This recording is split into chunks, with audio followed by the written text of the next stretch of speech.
Why does Iran want to destroy Israel?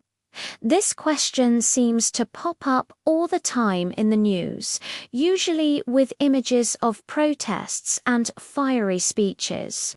But the real story is much more complex than a simple headline. It's a tale of revolution, betrayal, and a dramatic shift in alliances that turned to former friends into bitter enemies.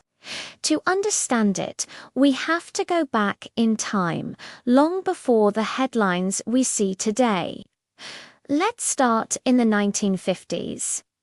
At this point, Iran wasn't the Islamic Republic we know now. It was a monarchy ruled by the Shah, Mohammad Reza Pahlavi, and believe it or not, Iran and Israel were actually quite close. They were both key American allies in a Cold War-era Middle East, united against the influence of the Soviet Union and Arab nationalism, led by figures like Egypt's Gamal Abdel Nasser. This wasn't just a political alliance, it was practical. Israel provided Iran with military training, agricultural technology, and intelligence support. In return, Iran was a reliable source of oil for Israel, which was crucial since most Arab nations refused to sell to them. Think of it as the enemy of my enemy is my friend situation. They shared common threats, so they worked together. This period of cooperation was so significant that it was often called the periphery doctrine, where non-Arab states on the periphery of the Arab world teamed up. So, what happened? How did we get from a quiet partnership to open hostility? The turning point, the earthquake that shattered everything, was the Iranian Revolution of 1979. The Shah's rule was becoming increasingly unpopular. He was seen as a puppet of the United States, out of touch with his own people.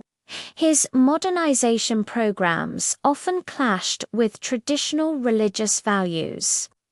And his secret police were notorious for their brutality. This discontent brought together a strange coalition of leftists, nationalists, and, most importantly, Islamic groups led by a charismatic cleric in exile, Ayatollah Ruhollah.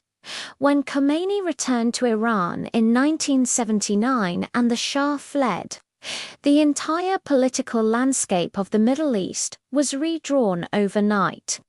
Khomeini had a completely different vision for Iran and the world. He rejected both American capitalism and Soviet communism, advocating for a new path based on his interpretation of Islamic principles. And a central part of this new ideology was a fierce anti-imperialist and anti-Zionist stance. For Khomeini, the State of Israel wasn't just another country. He saw it as an illegitimate colonial entity, a Western outpost planted in the heart of the Muslim world to keep it divided and weak.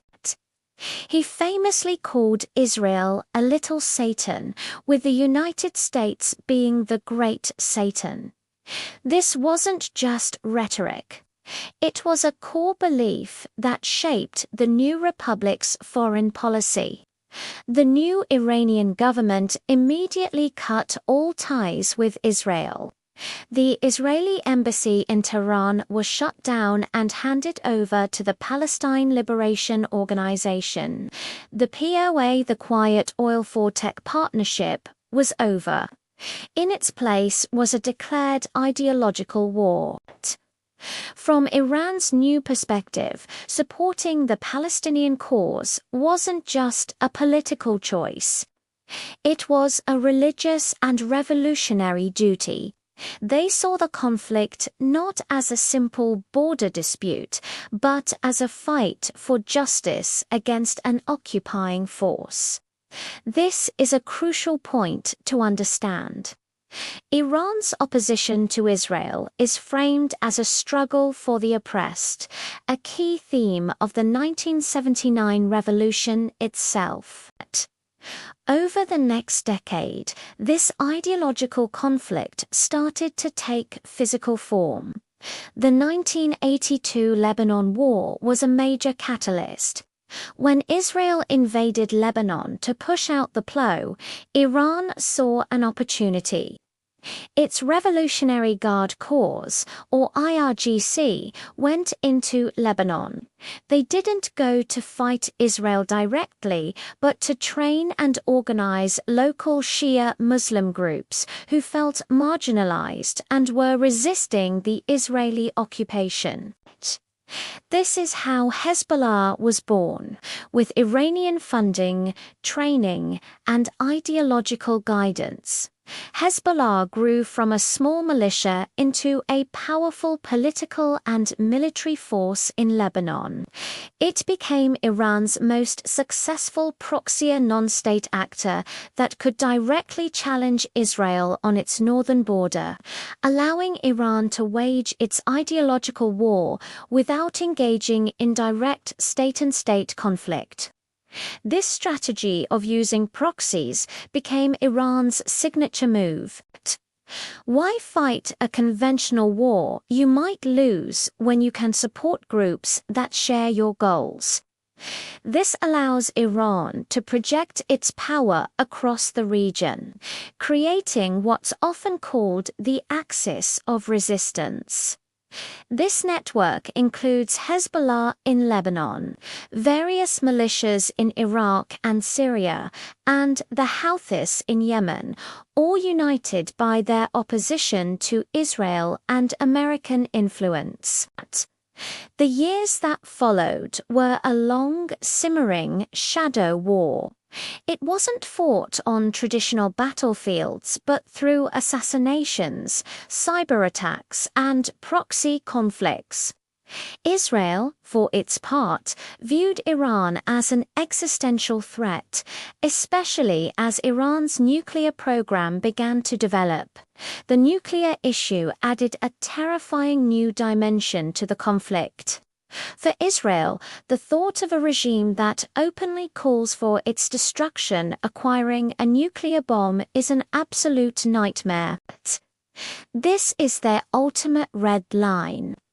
Consequently, Israel has reportedly engaged in sabotage of Iranian nuclear facilities and targeted key scientists involved in the program. Iran insists its nuclear program is for peaceful energy purposes only, but the lack of trust is absolute.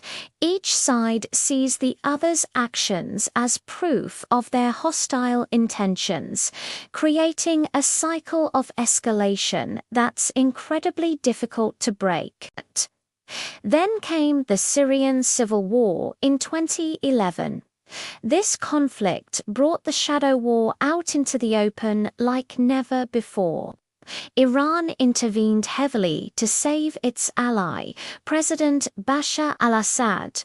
This allowed Iran to establish a military presence right on Israel's doorstep in Syria, something it had never been able to do before.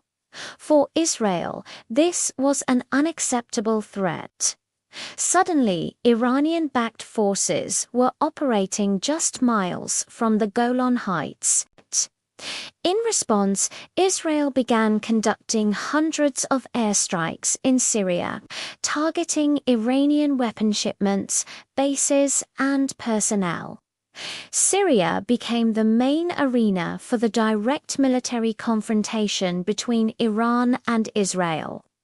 It was a proxy war that was no longer just a proxy war.